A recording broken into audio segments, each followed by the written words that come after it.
kita akhir-akhir ini mungkin dibuat khawatir dan cemas dengan keadaan dunia kita yang sedang tidak baik-baik saja. Terbaru setelah kita saksikan setahun lamanya saudara-saudara kita yang ada di Gaza dibantai oleh penjajah Zionis. Lalu sekarang penjajah Zionis mengarahkan roket-roket dan senjata-senjata mereka pada saudara-saudara kita yang ada di Lebanon, saudara-saudara kita yang ada di Suriah, saudara-saudara kita yang ada di Yaman. Bahkan sudah banyak pengamat-pengamat politik internasional yang meramalkan bisa jadi ini merupakan salah satu pintu gerbang terjadinya Perang Dunia Ketiga. Apa dan bagaimana semestinya sikap kita? Bismillahirrahmanirrahim. Innal hamdalillah nahmaduhu wa nasta'inuhu wa nastaghfiruhu wa nastahdihi wa natubu ilaihi wa na'udzu billahi min syururi anfusina wa sayyiati a'malina. من يهده الله فلا مضل له ومن يضلله فلن تجد له وليا مرشدا أشهد أن لا إله إلا الله وحده لا شريك له وأشهد أن سيدنا محمدا عبده ورسوله لا نبي ولا رسول بعده الذي قد أدى الأمانة وبلغ الرسالة ونصح للأمة والذي قد جاهد في الله حق جهاده حتى تركنا على محجة البيضاء ليلها كنهارها ولا يزيغ عنها إلا هالك وبعد معاشر المسلمين رحمكم الله أوصي نفسي وإياكم بتقوى الله فقد فاز المتقون فقال تعالى أعوذ بالله من الشيطان الرجيم يا أيها الذين آمنوا اتقوا الله حق تقاته ولا تموتن إلا وأنتم مسلمون وقال أيضا يا أيها الذين آمنوا اتقوا الله وقولوا قولا سديدا يصلح لكم أعمالكم ويغفر لكم ذنوبكم ومن يطع الله ورسوله فقد فاز فوزا عظيما. Sidang jamaah Jumat yang dimuliakan Allah Subhanahu wa taala, tiada bosan-bosan dan henti-hentinya kita panjatkan puji syukur kita kehadirat Allah Subhanahu wa taala yang atas izinnya dan dengan segala nikmat dan karunia-Nya kita dapat berkumpul pada siang hari ini di rumah Allah yang dimuliakan ini dalam rangka menjalankan kewajiban kita sebagai hamba Allah. Kesempatan yang Allah berikan pada kita adalah suatu hal yang mahal nilainya, ditambah dengan nikmat iman yang masih Allah karuniakan kepada kita. Dan di antara tanda iman kita adalah terpanggilnya kita untuk berbondong-bondong datang ke rumah-rumah Allah Subhanahu wa taala manakala Allah menyeru kita untuk melaksanakan salat Jumat. A'udzubillahi minasyaitonir rajim. Ya ayyuhalladzina amanu idza nudiya lis-salati min yaumil jumu'ati fas'au ila dzikrillahi wa dzarul bai'. Wahai orang-orang yang beriman, jika kalian diseru untuk menunaikan salat di hari Jumat, maka bersegeralah kalian untuk berzikir, untuk mengingat Allah, untuk mendatangi salat-salat Jumat, wadzarul bai', dan tinggalkanlah segala aktivitas duniawi kalian. Dzalikum khairul lakum in kuntum ta'lamun. Yang demikian itu lebih baik bagi kalian jika kalian mengetahuinya. Maka hadirnya kita di sini merupakan salah satu bukti dan tanda bahwa Allah Subhanahu wa taala masih mengaruniakan nikmat iman pada kita semua. Maka nikmat azim, nikmat terbesar inilah yang harus senantiasa kita jaga, yang harus senantiasa kita manfaatkan untuk senantiasa meningkatkan amal-amal soleh kita, untuk senantiasa meningkatkan ibadah-ibadah kita, penghambaan kita pada Allah Subhanahu wa taala. Jika kita mampu memanfaatkan nikmat yang Allah berikan dalam rangka ibadah pada Allah, barulah kita disebut sebagai abdan syakura, hamba Allah yang senantiasa bersyukur pada Allah Subhanahu wa taala. Wa qalilum min ibadiyasy syakur, dan amat sangat sedikit, kata Allah Subhanahu wa taala, hamba-hambaku yang bersyukur. Maka mudah-mudahan kita termasuk di antara hamba-hamba Allah yang sedikit itu. Selanjutnya salawat serta salam kita curah limpahkan kepada baginda Rasulullah sallallahu alaihi wasallam yang telah menjadi suri tauladan, dipilih oleh Allah Subhanahu wa taala untuk menjadi sebaik-baik nabi yang diutus kepada sebaik-baik umat. Di mana Rasul sallallahu alaihi wasallam, Nabi Muhammad sallallahu alaihi wasallam menggenapi syariat-syariat dan aturan-aturan yang sebelumnya Allah wahyukan kepada para nabi sebelum beliau. Maka syariat dan aturan yang dibawa oleh Nabi Muhammad sallallahu alaihi wasallam adalah aturan syariat yang sempurna dan paripurna, menyempurnakan aturan-aturan syariat para nabi sebelum Nabi Muhammad sallallahu alaihi wasallam. Di samping itu juga memiliki sisi fleksibilitas agar bisa menyesuaikan perubahan zaman hingga yaumil akhir. Itulah salah satu karakteristik dari syariat yang dibawa oleh Nabi Muhammad SAW, yaitu dibagi menjadi hal-hal yang bersifat usul atau hal-hal yang bersifat pokok, tidak bisa berubah meski adanya perubahan waktu. Di lain sisi ada syariat yang sifatnya fleksibel dan dapat menyesuaikan dengan situasi dan kondisi. Itulah salah satu keistimewaan baginda Rasul sallallahu alaihi wasallam karena beliau diutus untuk umat akhir zaman. Maka mari kita perbanyak selawat kita kepada baginda Rasul sallallahu alaihi wasallam dan juga kita teladani beliau dalam keseharian dan kehidupan kita. Allahumma salli wa sallim wa barik ala nabiyika Muhammad wa ala alihi wa sahbihi ajma'in. Jamaah salat Jumat yang dimuliakan Allah Subhanahu wa taala, kita akhir-akhir ini mungkin dibuat khawatir dan cemas dengan keadaan dunia kita yang sedang tidak baik-baik saja. Terbaru setelah kita saksikan setahun lamanya saudara-saudara kita yang ada di Gaza dibantai oleh penjajah Zionis.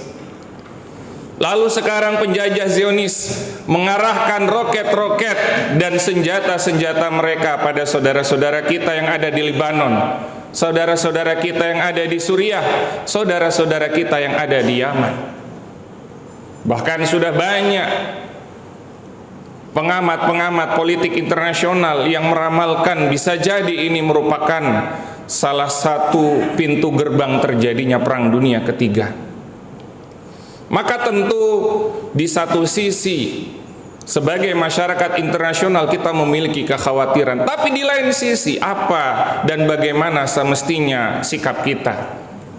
Apa dan bagaimana seharusnya kita bersikap di tengah masalah dan polemik yang sekarang ini kita saksikan? Maka yang pertama tentu dan pasti kita akan senantiasa berdiri bersama dengan saudara-saudara kita, terutama saudara-saudara kita yang ada di Palestina. Dan kita sudah tahu bahwa yang mereka lakukan adalah bagian dari bentuk jihad fisabilillah. Jihad yang sama yang pernah kita lakukan sekitar 80 tahun yang lalu, manakala kita melawan penjajah dan berusaha untuk mengusir penjajah. Lantas kemudian para ulama kita mengeluarkan resolusi jihad yang kemudian membakar semangat rakyat, khususnya kaum atau kalangan santri dan kiai, dan umumnya adalah kaum muslimin pada saat itu, bangsa Indonesia pada saat itu. Tapi kita tahu sekarang kita berada di kondisi tenang dan damai. Dan Rasul sallallahu alaihi wasallam dalam sebuah hadis sahih riwayat Muslim menyatakan, la tatamannau liqa'al adu, jangan pernah kalian berharap untuk berhadapan dengan musuh. Tapi jika kalian berhadapan, maka jangan pernah mundur ke belakang. Itulah pesan dari Rasul sallallahu alaihi wasallam kepada kita semua. Maka yang pertama-tama ingin khatib sampaikan adalah semestinya kita memiliki keberpihakan yang jelas dan nyata terhadap saudara-saudara kita yang dibantai di Palestina ataupun mereka yang diserang secara membabi buta di daerah-daerah Timur Tengah yang lain. Maka kewajiban kita untuk kemudian ikut membersami mereka dalam jihad-jihad yang mereka lakukan. Karena ternyata jihad ini merupakan salah satu parameter untuk mengukur betul atau tidaknya iman seseorang. Dalam surat Ali Imran ayat 166 Allah Subhanahu wa taala berfirman, "A'udzubillahi minasyaitonirrajim. Wa ma asabakum yaumal taqal jam'ani fa biidznillah wa liya'lamal mu'minin." Dan apa yang menimpa kalian wahai kaum muslimin di hari bertemunya dua pasukan, yaitu pada hari perang Uhud, di mana dalam perang Uhud ini kaum muslimin saat itu dikalahkan dan mengalami kekalahan yang luar biasa mengenaskan. Maka apa yang terjadi pada hari itu, kata Allah Subhanahu wa taala, maka itu terjadi dengan izin Allah Subhanahu wa taala. Itu merupakan bagian dari takdir Allah Subhanahu wa taala, waliya'lamal mu'minin. Di lain sisi, jihad atau perang Uhud itu juga memperlihatkan mana orang-orang yang betul-betul beriman. Mengapa? Karena di pertengahan jalan ketika kaum muslimin hendak mencegat musuh yang hendak menyerang kota Madinah, sebanyak 1000 orang keluar dari kota Madinah, tapi ternyata karena bisikan-bisikan dari kaum munafikin, sebanyak 300 orang kemudian kembali ke Madinah dan enggan untuk ikut berjihad. Maka Allah sampaikan waliya'lamal mu'minin, untuk memperlihatkan mana orang-orang yang beriman yang tetap bertahan dengan Rasul sallallahu alaihi wasallam, waliya'lamal ladzina nafaqu dalam ayat 167. Di samping itu juga untuk memperlihatkan di mana atau siapa-siapa saja orang-orang yang menyimpan kemunafikan dalam hatinya, yaitu mereka yang mundur, yaitu mereka yang mengajak orang-orang lain untuk ikut mundur, tidak ikut berjihad dan berjuang bersama dengan Rasul sallallahu alaihi wasallam. Karena itulah Rasul sallallahu alaihi wasallam memberikan isyarat pada kita dalam sebuah hadis, man lam yaghzu, barang siapa yang tidak pernah ikut berjihad, walam yuhaddits nafsahu bil ghazwi, atau dalam hatinya pun tidak pernah terbetik untuk ikut serta dalam jihad, mata ala syu'batin min nifaq, maka ia akan mati di atas salah satu cabang kemunafikan, waliyadzubillah. Karena ada dua amal yang paling dibenci oleh orang munafik. Yang pertama adalah infak fi sabilillah, dan yang kedua adalah jihad fi sabilillah. Mengapa? Karena kedua-duanya memisahkan orang-orang munafik dari kekasih hati mereka, yaitu harta materi, harta benda dunia. Karena itulah mereka betul-betul membenci infak. Dalam surat Al-Munafikun Allah menggambarkan bagaimana orang-orang munafik tidak hanya tidak berinfak, tapi mengajak orang-orang lain untuk tidak ikut berinfak. Begitupun dengan konteks jihad ini. Maka apa yang terjadi belakangan ini mungkin salah satu cara dari Allah Subhanahu wa taala untuk memperlihatkan keberpihakan kita, untuk memperlihatkan sejauh apa usaha dan upaya yang kita lakukan dalam rangka menyongsong jihad yang dilakukan oleh saudara-saudara kita di sana. Maka inilah salah satu hal yang perlu menjadi bahan renungan kita bersama. Tentu ketika kita berbicara mengenai konteks jihad, kita harus sesuaikan dengan situasi dan kondisi masing-masing di sekeliling kita. Ibnul Qayyim dalam Zadul Ma'ad misalnya, beliau mengisyaratkan bahwa yang namanya jihad tidak selalu atau tidak melulu berhadapan dengan musuh di medan perang. Karena ada bagian jihad yang awal mula harus kita lakukan, yaitu berjihad melawan diri dan nafsu kita sendiri. Dalam kitabnya yang lain Al-Fawaid, Ibnul Qayyim menegaskan tidak mungkin akan mampu dan berani untuk berjihad melawan musuh orang yang tidak mau dan tidak mampu berjihad melawan hawa nafsunya sendiri. Maka ini bentuk jihad yang paling mendasar, bentuk jihad yang semestinya kita lakukan setiap hari dan sepanjang hari. Karena tidak mungkin tidak ada bisikan-bisikan negatif yang lewat dalam hati kita. Tidak mungkin tidak ada bisikan-bisikan negatif yang dilakukan oleh syaitan yang telah memaklumatkan permusuhannya terhadap manusia dan berupaya untuk menyeret manusia masuk ke dalam neraka. Maka inilah bentuk jihad yang pertama, yaitu jihadun nafsi, jihad melawan diri dan nafsu kita, agar kita senantiasa mampu bertahan dalam ibadah dan penghambaan pada Allah Subhanahu wa taala. Karena itulah dalam surat Ali Imran, penghujung surat Ali Imran, Allah berfirman, ya ayyuhalladzina amanu sabiru wa sabiru wa rabitu. Wahai orang-orang yang beriman, bersabarlah kalian dan kuatkan kesabaran kalian. Maka kesabaran kita dalam menghadapi hawa nafsu kita itu merupakan salah satu bagian dari perintah Allah Subhanahu wa taala, warabitu. Baru setelah itu ada perintah Allah untuk melakukan ribat, menjaga wilayah kaum muslimin agar kemudian tidak diserang oleh musuh, dan itu memang bagian dari jihad. Jadi kesabaran adalah bagian yang paling mendasar dari jihad itu sendiri. Maka bagaimana kita mengalahkan diri dan nafsu kita?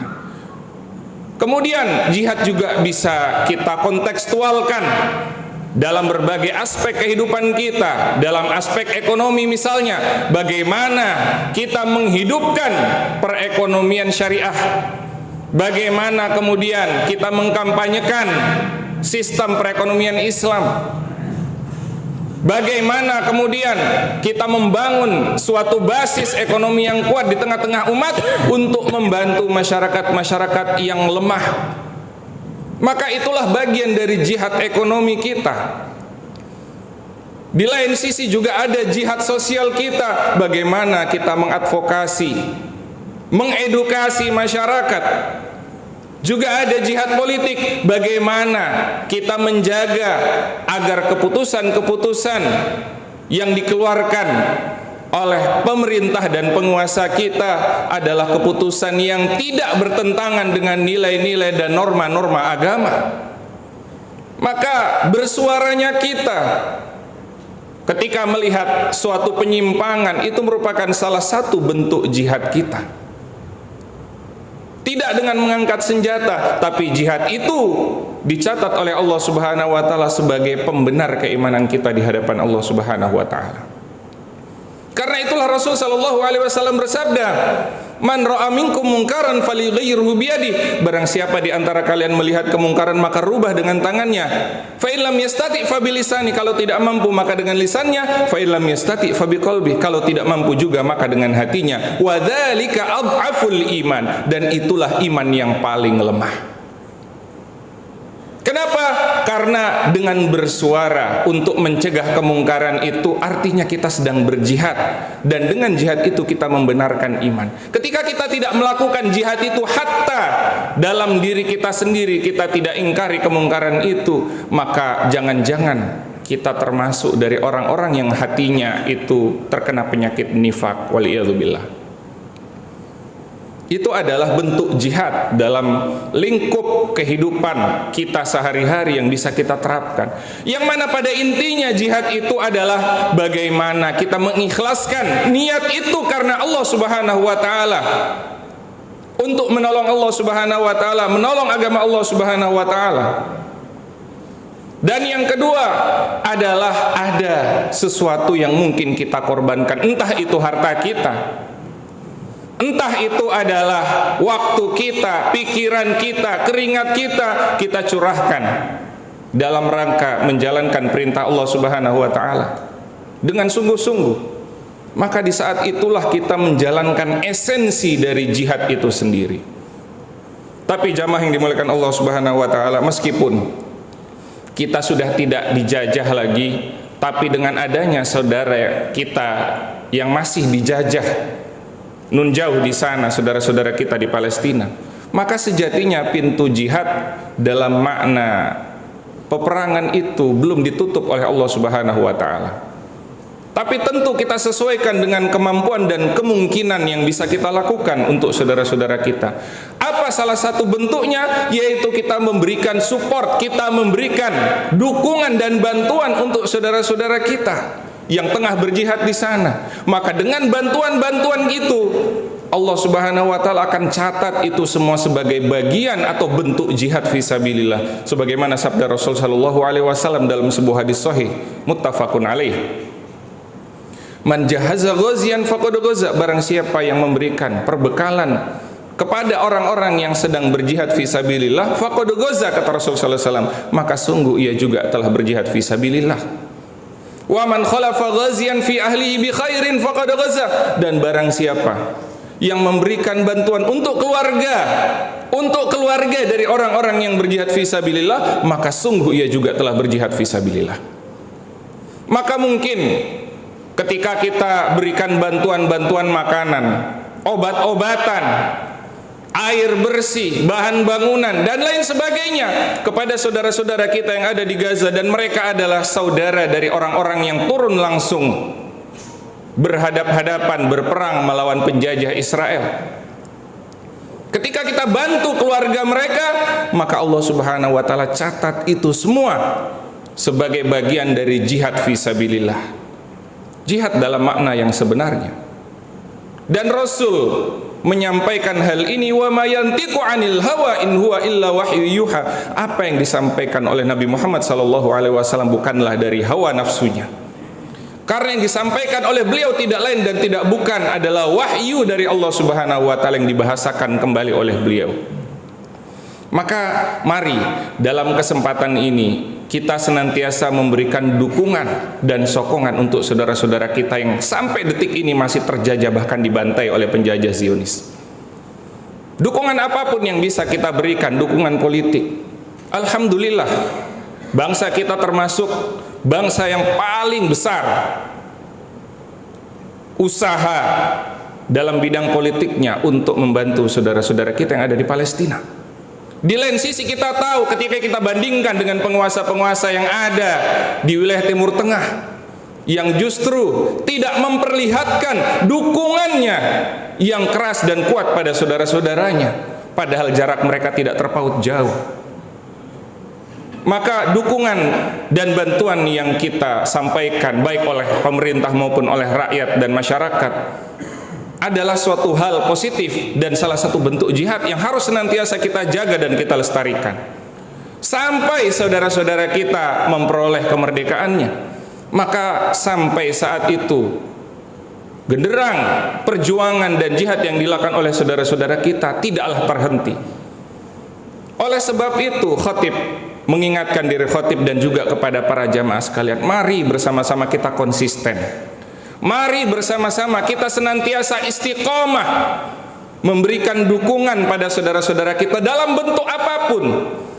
Jika digambarkan dalam hadis Rasul berbicara mengenai material, ya, bantuan kepada keluarga dari orang-orang yang berjihad, maka jika kita tidak mampu, kita bisa berikan bantuan dalam wujud dan bentuk apapun yang semuanya itu insya Allah akan dicatat oleh Allah Subhanahu wa taala sebagai bentuk jihad. Dan jihad yang kita lakukan mudah-mudahan itu menjadi saksi di hadapan Allah Subhanahu wa taala bahwa kita termasuk orang-orang yang beriman. Barakallahu li wa lakum fil Qur'anil azim wa nafa'ani wa iyyakum bima fihi minal ayati wa dzikril hakim wa taqabbala minni wa minkum tilawatahu innahu huwas samiul alim. Aqulu qouli hadza astaghfiruh innahu huwal ghafurur rahim.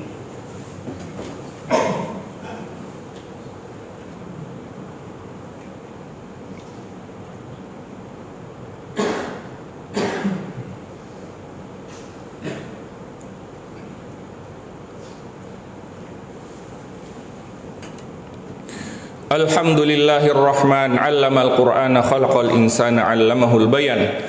وهو الذي وضع الميزان ألا تطغوا في الميزان وأقيموا الوزن بالقسط ولا تخسروا الميزان فنصلي ونسلم على خير أنبياء الله وأشرف المرسلين سيدنا محمد وعلى آله وصحبه أجمعين وعلينا برحمتك يا أرحم الراحمين. وبعد معاشر المسلمين رحمكم الله أوصي نفسي وإياكم بتقوى الله فقد فاز المتقون. فقال تعالى أعوذ بالله من الشيطان الرجيم بسم الله الرحمن الرحيم يا أيها الناس اتقوا ربكم الذي خلقكم من نفس واحدة وخلق منها زوجها وبث منهما رجالا كثيرا ونساء واتقوا الله الذي تساءلون به والأرحام إن الله كان عليكم رقيبا. Jamaah salat Jumat yang dimuliakan Allah Subhanahu wa taala, kembali khatib menasihati diri khatib pribadi dan mengingatkan pada jamaah sekalian pada umumnya, mari bersama-sama kita menjadi hamba Allah yang betul-betul bertakwa pada Allah Subhanahu wa taala, yaitu menjalankan segala perintah-perintah Allah Subhanahu wa taala dan menjauhi larangan-larangan Allah Subhanahu wa taala. Maka dengan cara itu mudah-mudahan Allah jadikan negeri kita sebagai negeri yang baldatun thayyibatun wa rabbun ghafur, sebagaimana janji Allah Subhanahu wa taala, a'udzubillahi minasyaitonir rajim, walau anna ahlal qura amanu wattaqau lafatahna alaihim barakatim minas samai wal ard. Andai penduduk suatu negeri mereka betul-betul melaksanakan makna dan iman dan takwa, makna iman dan takwa pada Allah Subhanahu wa taala, maka pasti kami akan bukakan bagi mereka segala pintu keberkahan, pintu karunia, pintu nikmat dari langit dan dari bumi. Walakin kadzabu, akan tetapi disayangkan kebanyakan dari mereka justru mendustakan. Fa akhadnahum bima kanu yaksibun, maka kami tempakan azab, kami timpakan cobaan, siksaan pada mereka karena apa yang telah mereka lakukan. Maka mudah-mudahan dengan takwanya kita bisa menjadikan dan mengangkat harkat martabat bangsa kita, harkat dan martabat agama kita dan bangsa kita. Ma'asyiral muslimin rahimakumullah, innallaha amarakum bi amrin bada fihi bi nafsi wa thanna bi malaikatil musabbihati bi qudsi faqala ta'ala a'udzu billahi minasyaitonir rajim innallaha wa malaikatahu yusalluna 'alan nabi ya ayyuhalladzina amanu sallu 'alaihi wa sallimu taslima Allahumma salli 'ala Muhammad wa 'ala ali Muhammad kama sallaita 'ala Ibrahim wa 'ala ali Ibrahim wa barik 'ala Muhammad wa 'ala ali Muhammad kama barakta 'ala Ibrahim wa 'ala ali Ibrahim fil 'alamin innaka Hamidum Majid. اللهم اغفر للمسلمين والمسلمات والمؤمنين والمؤمنات الأحياء منهم والأموات إنك سميع قريب مجيب الدعوات يا قاضي الحاجات ويا كافي المهمات برحمتك يا أرحم الراحمين. اللهم أعز الإسلام والمسلمين اللهم أعز الإسلام والمسلمين اللهم أعز الإسلام والمسلمين وأذل الشرك والمشركين ودمر أعداءك أعداء الدين وانصر عبادك المؤمنين يا رب العالمين. اللهم اقسم لنا من خشيتك ما تحول به بيننا وبين معصيتك ومن طاعتك ما تبلغنا به جنتك ومن اليقين ما تهون به علينا مصائب الدنيا ومتعنا اللهم بأسماعنا وأبصارنا وقوتنا أبدا ما أحييتنا واجعله الوارث منا واجعل ثأرنا على من ظلمنا وانصرنا على من عادانا ولا تجعل مصيبتنا في ديننا ولا تجعل الدنيا أكبر همنا ولا مبلغ علمنا ولا تسلط علينا بذنوبنا من لا يخافك فينا ولا يرحمنا. اللهم انصر إخواننا المستضعفين المظلومين في فلسطين. اللهم انصر إخواننا المجاهدين في غزة وفي كل بقاع الأرض يا رب العالمين وانصرهم نصرا عزيزا يا قهر يا جبار يا رب العالمين. اللهم حرر المسجد الأقصى من دنس اليهود الغاصبين. اللهم حرر المسجد الأقصى من دنس اليهود الغاصبين وارزقنا صلاة فيه قبل مماتنا يا رب العالمين. اللهم اغفر لنا ذنوبنا ولإخواننا الذين سبقونا بالإيمان ولا تجعل في قلوبنا غلا للذين آمنوا ربنا إنك رؤوف رحيم. اللهم ألف بين قلوب المؤمنين كما ألفت بين الأنصار والمهاجرين. اللهم اغفر لنا ذنوبنا ولوالدينا وارحمهما كما ربيانا صغارا. ربنا آتنا في الدنيا حسنة وفي الآخرة حسنة وقنا عذاب النار. سبحان ربك رب العزة عما يصفون وسلام على المرسلين والحمد لله رب العالمين. عباد الله إن الله يأمر بالعدل والإحسان وإيتاء ذي القربى وينهى عن الفحشاء والمنكر والبغي يعظكم لعلكم تذكرون فاذكروا العظيم يذكركم واشكروا على نعمه يزدكم واسألوا فليعطكم وذكر الله أكبر والله يعلم ما تصنعون. أقيموا الصلاة.